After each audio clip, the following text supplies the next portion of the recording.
शांति थे। वर्धमान स्वामी के शासन में हम सभी राजते और इनकी यह पावन पीयूष देशना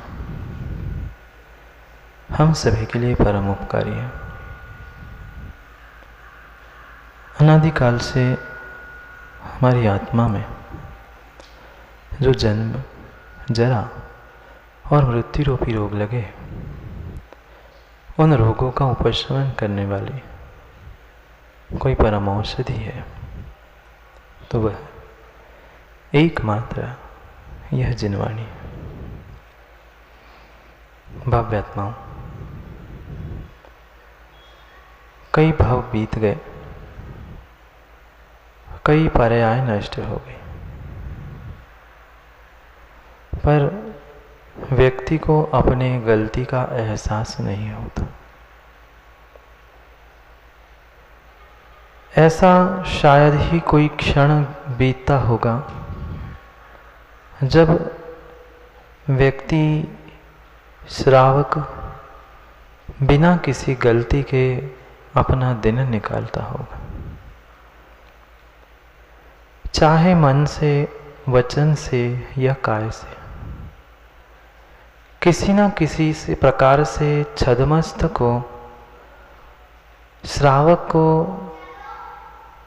भले ही निमित्तों के अधीन होके कह दो या अन्य किसी कारण से समझो, श्रावक गलती कर ही बैठता है।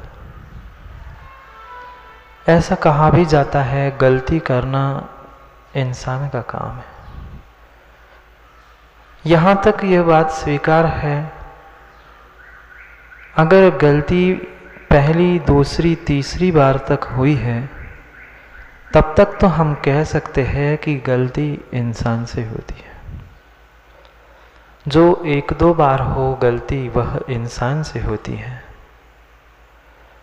बार बार गलती करने वाला तिर्यंच होता है और गलती करने के बाद गलती को भी स्वीकार नहीं करने वाला हैवान कहा जाता है।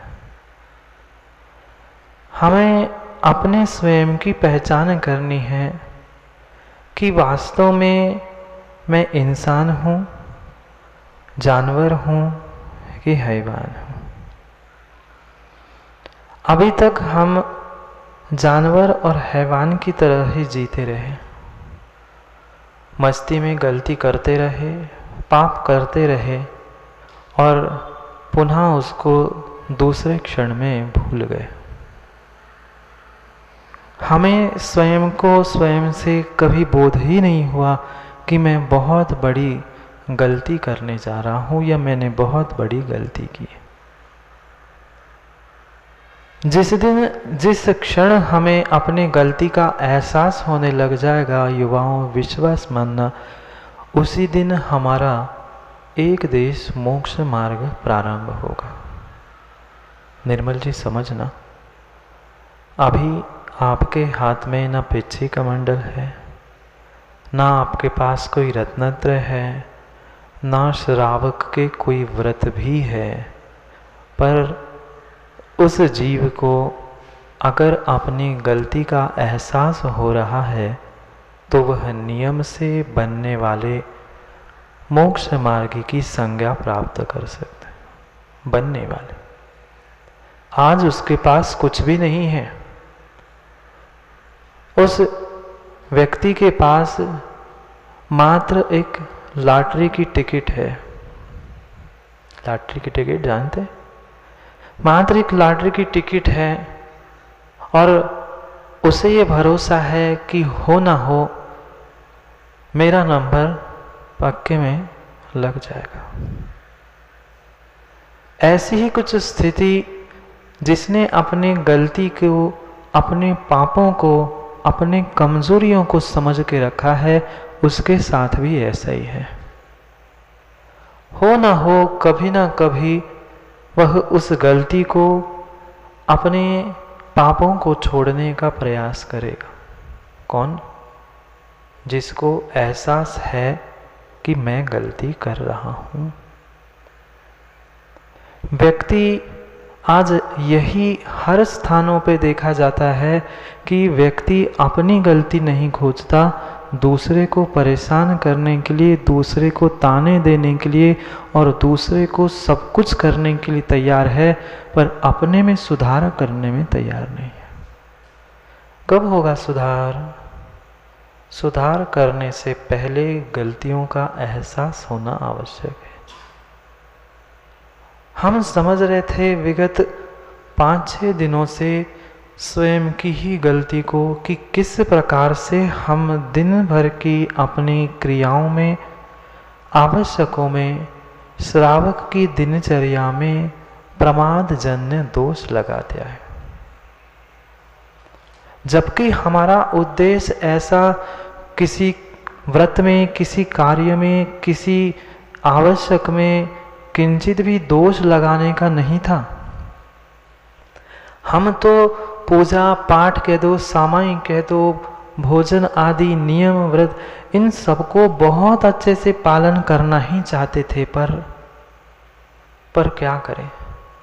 बांध कितना भी मजबूत बांध लिया हो, कहीं ना कहीं से पानी अवश्य रिझता ही है। समझना, कितनी ही बड़ी नदी और कितना ही मोटा पत्थर का, सीमेंट का, किसी का भी बांध उस नदी पर बंधा हो, कहीं ना कहीं से कुछ समय बाद पानी अपने आप रिसने लगता है, झरने लगता है। ऐसे ही नियम संयम रूपी, व्रत रूपी हमने बांध भी कई बार बांध लिए, पर इतना पतला पानी होता है, कहीं ना कहीं से स्थान खोज के निकल ही जाता है। ऐसे ही हमारे भीतर के मन के परिणाम इतने विचित्र है। हम सोचते हैं कि हमें ये नहीं सोचना है, पर जितना व्यक्ति आशय सोचता है हमें ये नहीं सोचना है, वह उतना ज़्यादा वही सोचता है। विचार करना मार साहब, हम जितना सोचते हैं हम ये नहीं सोचेंगे, हमें इसके बारे में विचार नहीं करना है। जितना नहीं करते हैं उतना ही ज़्यादा उसमें ही घुस जाते हैं। क्यों ऐसा हुआ? कब तक ऐसा चलेगा? यह तो जब तक हम श्रावक हैं तब तक पंडित जी चलता रहेगा। और उसी लिए हमें उन अतिक्रम, अतिचार, अनाचारों के प्रक्षालन के लिए प्रति समय, प्रतिदिन प्रतिक्रमण करके की व्याख्या आचार्य भगवंतों ने दी है। चाहे श्रावक हो, चाहे श्रमण साधु क्यों ना हो, दोनों के लिए इसीलिए उस प्राथमिक अवस्था में, प्रारंभ अवस्था में व्यवहार की अपेक्षा से यह प्रतिक्रमण अमृत कुंभ कहा है। अमृत की तरह कहा है, जो जीवन में हमें अभय दान देने का स्थान प्राप्त करता है, ऐसा यह अमृत का स्थान या अमृत जैसा स्थान देने वाला अमृत कुंभ प्रतिक्रमण है। जैसे ही कहीं घर में भी दीवार से, छत से पानी रिझने लगता है, व्यक्ति खोज कर कहीं ना कहीं सीमेंट लगा देता है, कहीं पुट्टी कर लेता है, कभी पेस्ट कंट्रोल आदि अनेक प्रकार से इस मकान को ठीक करता है, तोड़ता नहीं है। तोड़ता है क्या? नहीं। ऐसे ही ये जो बहुत मेहनत से हमें मनुष्य पर्याय मिली है, इसमें कथित कदाचित अतिचार, अनाचार दोष भी लग रहे हैं, तो हमें थोड़ी सी कहीं ना कहीं रिपेयरिंग करनी है। जैसे मकान में, दुकान में, फैक्ट्री में हम रिपेयरिंग करके काम चला लेते हैं, ऐसे ही ये प्रतिक्रमण जीवन के रिपेयरिंग के लिए है। जहां से पानी टपक रहा है वहां पुट्टी लगा दो, सीमेंट लगा दो, कुछ दिन तो बंद हो जाए। बहुत अच्छी बात है, पानी का संचय उस छत पर हो ही नहीं, ये व्यवस्था हम कर ले, पर नहीं हो पा रहा है तो कम से कुछ पुट्टी तो लगा दे। कुछ ना कुछ उपाय हमें अपने जीवन के बारे में, अपने स्वयं की जिंदगी के बारे में करने ही होंगे। जैसे सीमेंट लगाने के लिए, पुट्टी लगाने के लिए पहले खोजा जाता है पानी रिस कहाँ से रहा है, पानी ठहर कहाँ पे रहा है, ऐसे ही ये हमारी गलतियाँ हो कहाँ पे रही है, पहले तो हमें उसे खोजना होगा। फिर उन गलतियों के बारे में हमें स्वयं में एहसास करना होगा, हाँ यही गलती मुझसे ही तो हो रही है। आज तक दूसरों की गलती देखने की बहुत बहुत आदत मुझ में लगी थी, दूसरे की एक एक गलती हम खोजते रहे, पर स्वयं की थोड़ी सी भी गलती का एहसास हमें नहीं हुआ। अब उसी गलती को पहचानने का प्रयास हमारा चल रहा है प्रतिक्रमण के द्वारा। दूसरों की रिपेयरिंग तो खूब की, दूसरों की गलती भी खूब खोजी, अब स्वयं की ही गलती खोजकर स्वयं की ही जिंदगी की रिपेयरिंग करनी है। ये विश्वास मानना, निमित्तों से भागा नहीं जा सकता। जो जैसे हमें निमित्त मिले हैं उनका सामना करना ही हमारा एक बहुत बड़ा कार्य है इस जीवन का। कब तक भागेंगे, कब तक भागेंगे निमित्त के दोष देकर? हमें अपने आप को भीतर से स्ट्रॉन्ग, मजबूत बनाना होगा। चाहे ओले गिरे शोले गिरे, कोई कुछ भी कहे, हम अपने आप से च्युत ना हो, हम अपने धर्म देव शास्त्र गुरु से दूर नहीं हो, यही प्रयास हमें करना है। क्योंकि ये बात तो माँ साहब आपको माननी होगी, संसार का कोई व्यक्ति किसी का सुख नहीं देखना चाहता। कोई किसी से जुड़ा है तो उसके धीरे से जाके कान भरे जाएंगे, राजू तू क्या करता है, उनकी सेवा में लगा है, वो ऐसे है, उनसे तो अच्छा तो ऐसा कर लेता। ऐसे भी जीव मिलेंगे, पर हमें अपना स्वयं का विवेक होना चाहिए, क्या सही है और क्या गलत है, स्वयं का निर्णय स्वयं को करना है। कब कर पाएंगे निर्णय? तभी कर पाएंगे जब वास्तविकता का बोध हमें होगा कि ये वास्तविकता है और ये बनावटी है। उन दोनों में भेद करने के लिए ही यहाँ पर समझाया जा रहा है कि वास्तविकता में व्रत, प्रतिमा, धर्म, इसकी व्याख्या क्या है और हमने क्या समझ के रखी थी। हम आज तक किन्हें धर्मात्मा मानते थे और वास्तविकता में धर्मात्मा कौन है? कौन है धर्मात्मा? मात्र भेष धारण करने वाला धर्मात्मा राजेश जी नहीं हो सकता। भाव भी उसके वैसे होने चाहिए। धर्म और धर्मात्मा को सहयोग करने वाला ही धर्मात्मा होता है, काम बिगाड़ने वाला धर्मात्मा हो ही नहीं सकता, किंचित भी नहीं हो सकता। अपना काम निकालने के लिए किसी धर्मात्मा पर, देव शास्त्र गुरु पर वह कदापि भी उंगली नहीं उठाता। अभी धर्मात्मापना नहीं आया है, भेष है पर धर्मात्मा नहीं।